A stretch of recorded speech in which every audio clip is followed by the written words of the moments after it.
Welcome to the latest edition of the Live It Full podcast. I am Richard. I have Kaitlin in the studio with me today. We are excited to be going into the holiday season.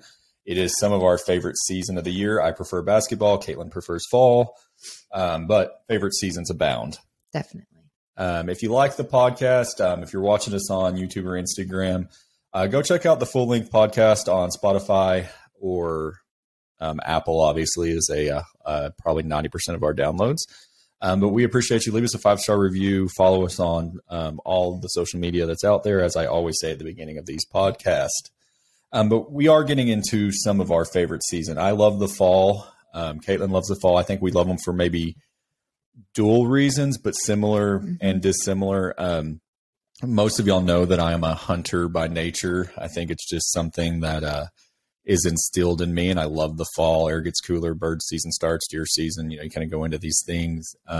Whether you agree with hunting or not, we provide a lot of meat for our family, and it's a way of life in the South, I will say, and other places, of course. But it's something that we want to instill in our children, and I know Kaitlin really loves going into the holiday season. We've been listening to Christmas music since November 1st. Our Christmas tree is up. Yes. You'll be listening to this prior to Thanksgiving, the week of Thanksgiving, and it's been up a little while. It has been. I love it. And if you're going to store it all year long and go through the effort to put it all out, I mean, I understand the people that want to get through Thanksgiving and then get their Christmas stuff up. I do understand that. But my fall starts September 1st, so I have September, October for pumpkins. So I need November and December for Christmas. I get it. It's your favorite time of year. And I love basketball. It's probably my favorite sport out of all of them. And so we're back on the hardwoods with the kids inside. The weather's starting to cool off. It's just a neat, like, I'm always ready for spring. I love flowers, and kind of when you get to bring your flower pots and your porches and your backyard back to life every year. And the summer's nice for lake and pool and all of that, but I'm always the most excited when we get back into fall. And I think that's a cool thing about seasons is they don't last. Right. Metaphorical seasons of life. And I like them all. I mean, I like them all for different reasons. For sure. And so we want to talk a little bit about, maybe it's cliche, maybe it's something that most podcasters do, influencers do this time of year, but we want to talk a little bit about how we survive the holidays, how we get through it. There is planning. As children, I think you think they just happen. Yes. Like it's these magical moments. You enjoy spending time with family and falling asleep on the couch watching football on Thanksgiving Day. I can think back to my childhood of going to my grandparents' house. There's a lot of work that goes into those moments. A ton. And I think the really special thing is that in the eyes of a child, like thinking back on holiday seasons, we didn't know if there was hardship. We didn't know if there were struggles, because we just, as children, felt the togetherness and the magic of the season. And I always, every year, looked forward to Christmas, even if my parents, unbeknownst to me, dreaded it because they were going to have to spend money that they potentially didn't have or something like that. I mean, I would have never known. Yeah. I mean, I think that, and not that that's what obviously it has to be about. I'm just saying from the innocence of a child, it was always magical no matter what the actual circumstances might have been. Right. But anybody who's cooked a turkey, so we can even just talk about Yes. like the actual Thanksgiving days, a beating for if you're the sole cook. Yeah, and, for sure. And some of us had family that were control freaks. And I mean, I don't know where I got it, but that, didn't take a whole lot of help or instruction with how to. Yes. The one thing I will say about that is typically it's the grandparents. And when they get to that age and they start cooking, they typically aren't saddled with toddlers underfoot anymore. Yeah. And so you can really devote the morning or the day before and all of that to prepping. Not that we want to place traditional gender roles on things, but it's generally a matriarchal thing. Yeah. I mean, for sure. I mean, not everybody. I mean, we have family members that I cook pretty frequently and I fry turkeys, and I wouldn't have a problem roasting one or smoking one. But it has been traditionally probably a matriarchal thing. Yeah. Well, like recipes passed down, and yeah, I would say definitely so. Although I refer to you often when I'm making something, or like, how have you seen your parents do this before? Or what should I add? Or is this too, talking about stuffing, is this too wet? Is this not wet enough? Whatever it is. So, I mean, I would ask you too. Oh, without a doubt. I mean, I think that's we are that way. We don't always define traditional gender roles as far as that goes, because we're a team. And we handle the kids and cooking and everything else as we can, as we see fit. The majority of the time, there's ebb and flow with that. But we want to talk a little bit about that. So I think that everybody knows, we can, talk about it some, but like our country right now is fairly divisive. Like you either think it's like at least that's what the media wants you to think, that everything goes down these party lines. And if you're not vaccinated, you're conservative. And if you are, you're probably liberal, which isn't true, but like you get these divides. But the same thing with just about everything going on. If you think that today, so when we're recording this, Kyle Rittenhouse was found innocent of all charges. Without getting into that, if you felt like that was justice carried out, then people call you conservative. If you think that he should have been convicted, you're liberal. And I mean, it's all just like the media tries to divide us. But the point with that is we all have family on both sides of the political spectrum and friends. Yeah. And I used to think it's fun to talk about politics and religion and family gatherings. Apparently it's not for most people. So nope. Kaitlin probably doesn't want me talking about it, but I have been given a list of things that I can talk about and not talk about at family and friend gatherings the next couple of weeks. So the point of that is when we're trying to talk about surviving the holidays, it's okay to establish some boundaries before you go into it. Yes, I would say so. What's funny is we have a little group text with one of my dearest friends from childhood, and Richard said something to the boy about having pizzazz, and he said back to Richard, well, like you would know of anybody, like pizzazz, I would say kind of encapsulates you, pizzazz. So, whatever. So, yes, I think that people that are used to kind of talking off the cuff, saying the first thing that pops into their heads, while that's a personality trait and that sometimes can be endearing, I think it's maybe a time of year to pull your reins back a little bit and say, maybe I'll just be less pizzazz-ish and kind of be more average or something. You're trying to clip my wings and keep me grounded. Keeping the peace. I mean, that's real. That's real. I'm not going to do this to keep the peace in our marriage. I'm not going to go there. I'm not going to say the retort that I would really like to say to you in whatever argument, because I would rather it not escalate.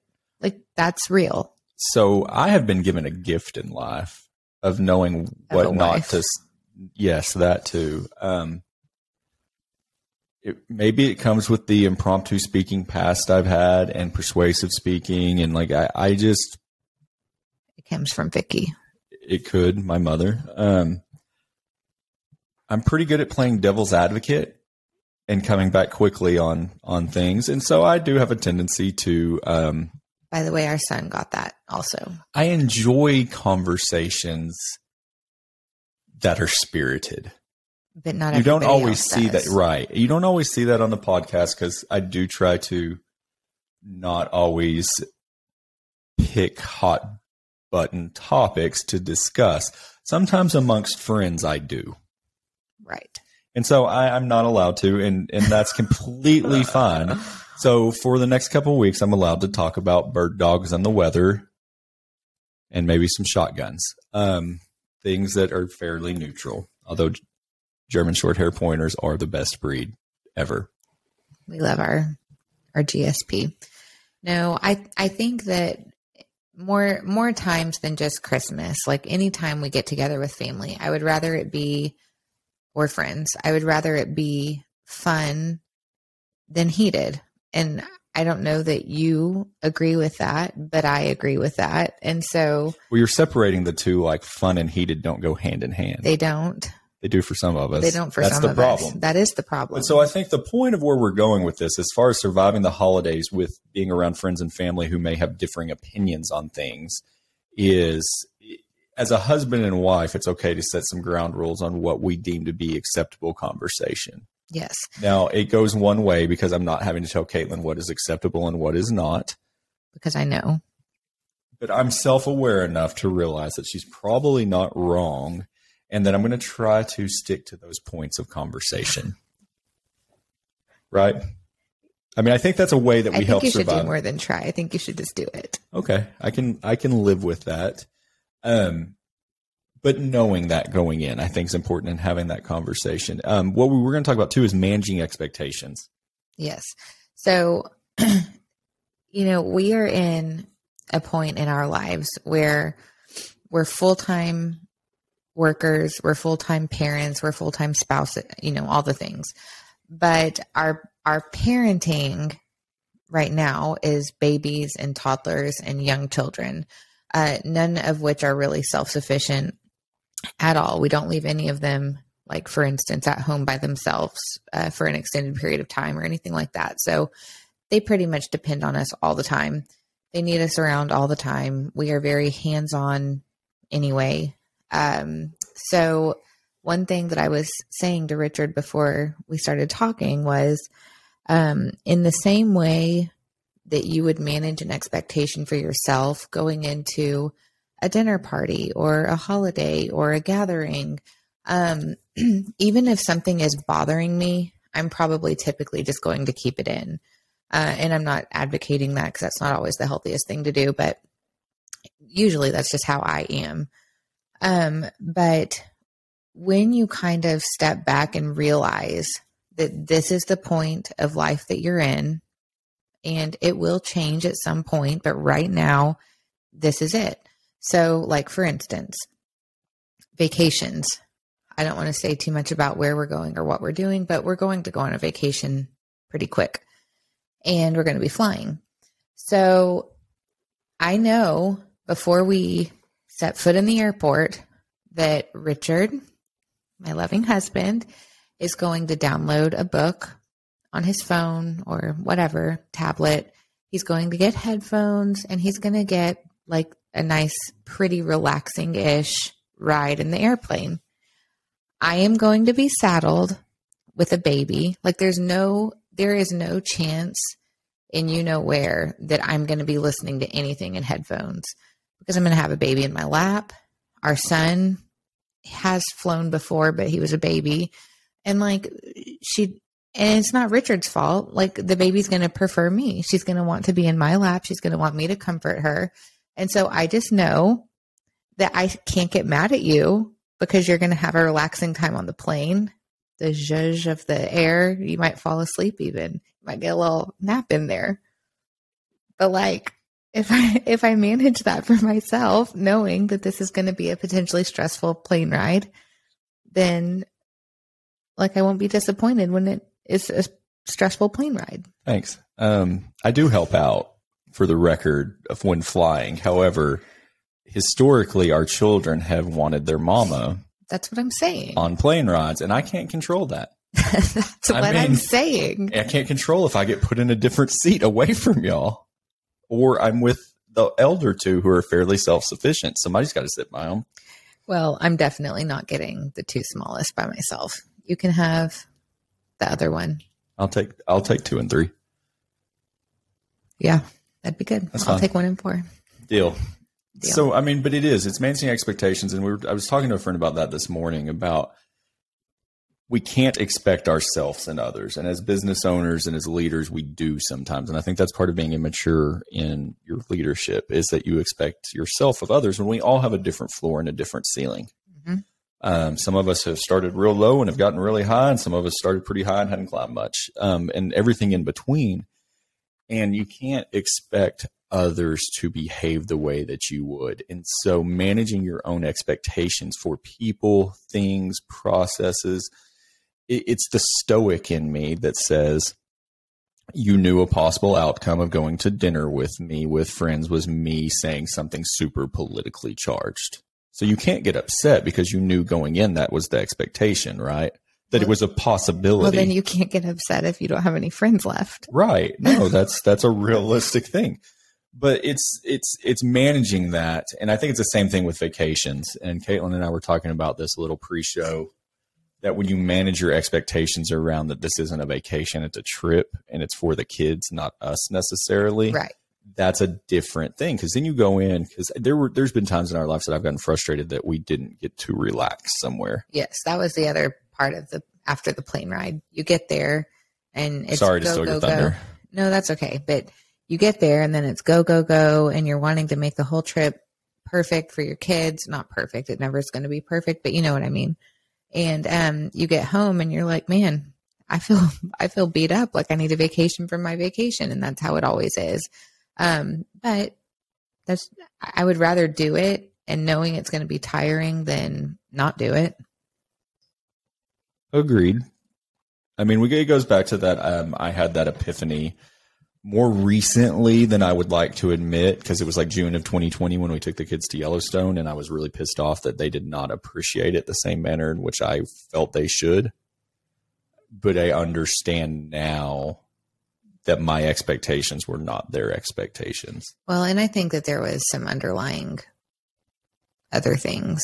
Like I think that you were maybe thinking that that's a trip that you would have loved to have had with yeah. No. There was some emotional stuff on there Yeah. that I was like, I would have killed to have gone on a trip like this, and my kids didn't appreciate it as much in the moment as they should have. Granted, maybe they aren't the right age to have necessarily appreciate that. Yeah.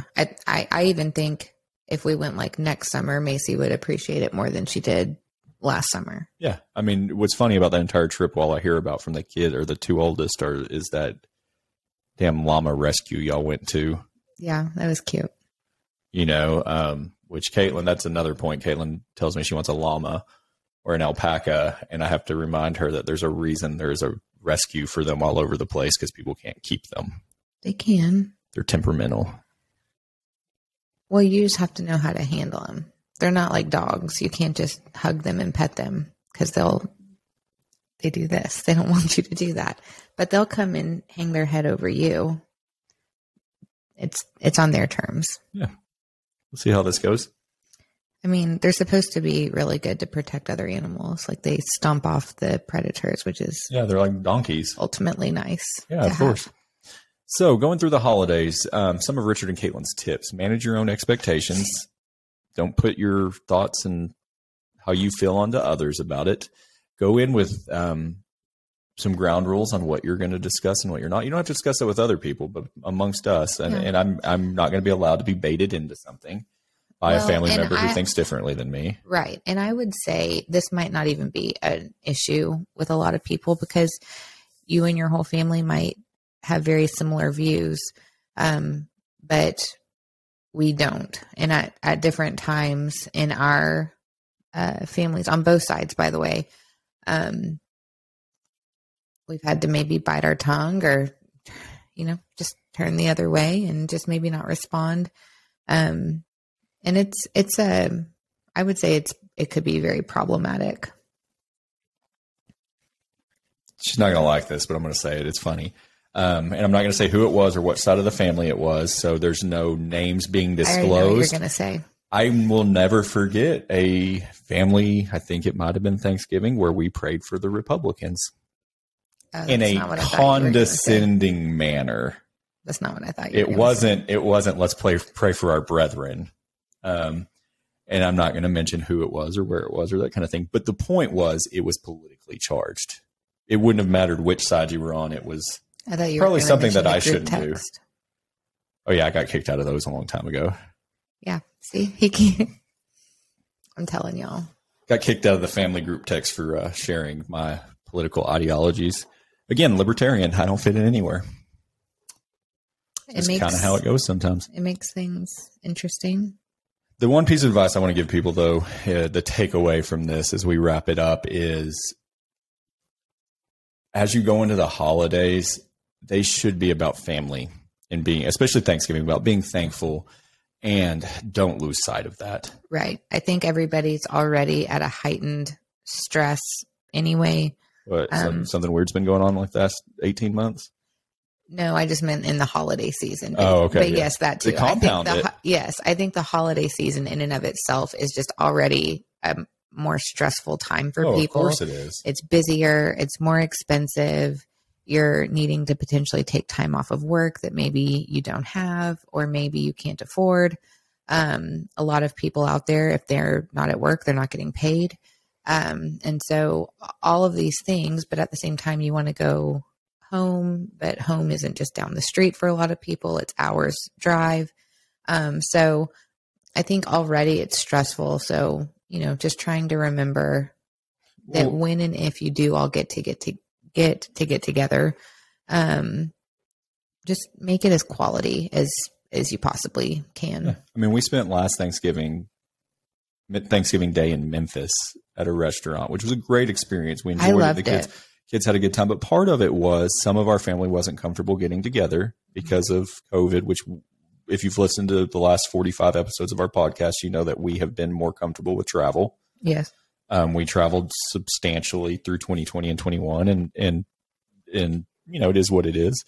But so we took another trip. We did something different, instead of it being an issue. Right. Because I just said, okay, well, fine. If we're not going to have Thanksgiving with family, let's go do something. And so we went to Tennessee. That was my first trip to Gatlinburg. I fell in love, and we ate a supper at a really neat restaurant. Bounty on Broad. Is that what it was called? Mm-hmm. It's on Broadway. And that was a really good experience. Maybe one of the best Thanksgiving meals I've ever had. Oh, the chef was amazing. It was a really neat place. Really neat. I was super duper pregnant. You were. It was a good time though. Yeah. Yeah, you were like 9 months pregnant. Mm-hmm. Or right at, turning into 9 months. You had another month to go. But I think that's important to focus on the good things. And if you're going into these stressful situations about some people are uncomfortable with gatherings or not, I mean, you just got to do what's right for you. And that's what we decided to do. And this year we're going to do what's right for us. And just roll with it. Yeah. It's something that I just thought of though, that the kids probably don't understand because we didn't understand, is we're at a season in our life where things are starting to transition to a different season. And I think sometimes there's an emotional aspect to that that's hard, because me more so than you, because we're almost in that, like my parents are 10 years older than yours. So I've lost my dad. My mom's the only family member I have left outside of siblings. My grandparents are gone. And so what I was used to as a kid has completely fundamentally changed. And now we're into a season of it's our turn. Yeah. And so even breaking away from the gatherings with parents and grandparents to just saying, we're going to do it at our house in the future. Mm-hmm. It's a different season. Mm-hmm. And I don't know if the kids see that because they didn't get to see having Thanksgiving with my grandparents. Yeah. I mean, very little anyways. Well, the last traditional Thanksgiving that my family had was several years ago. I don't know that our kids remember it. No. And mine wouldn't either when my grandmother was alive. Macy might, but it was like she'd have been 4 or 5. Mm-hmm. And so, and I think the years that my dad died and my grandmother died, we didn't do much as a family because it was a time of, well, is it worth the struggle and the emotional toll of trying to put something together when when my mom's ducklings had other places to be anyways. Right. Well, and that's the other part to the season, is if your family doesn't look the way that you want it to, or the way that it used to look, whether that's you've lost a parent, or, you're still struggling perhaps to start a family, or, you have a bad relationship with an important family member, or whatever it is. I think the holidays, kind of put a magnifying glass on some of that grief. Which adds to that stress factor. So, I mean, that's double the stress too. But we can sympathize on some levels. Yeah, and show people grace. You never know that's always my deal. Yeah, you never know what they're going through. You never know You never know how fresh the wound is. Well, and fresh or not, I mean, holidays bring melancholy at times because of memories of people past, and you don't see that as a kid. Like, you don't feel that because you haven't lost those people necessarily, and some people have, but I don't think you realize it. And then you start thinking about what your parents probably were going through too. Same things, but it's our season. And so I think we have to embrace that, and just go with it. And we want our kids to have the best holidays they can, even if we have to sacrifice for that. Yeah, they're so excited about it upcoming, and just their schedules get kind of changed. There's no school. They can sleep in. Your house is decorated for the season differently than just a normal day. Like, just the whole thing. And as long as they can love the season, I'll love it too. And I've always loved it, even as a kid. So, anyway, hopefully we'll have a good holiday season. Well, we hope everybody else has a good holiday season, and that's part of living it full, right? Well, if you've liked the podcast, leave us a 5-star review. Go to Twitter, TikTok, all of that, and follow us. And we hope that you continue to live it full and have a happy Thanksgiving this week.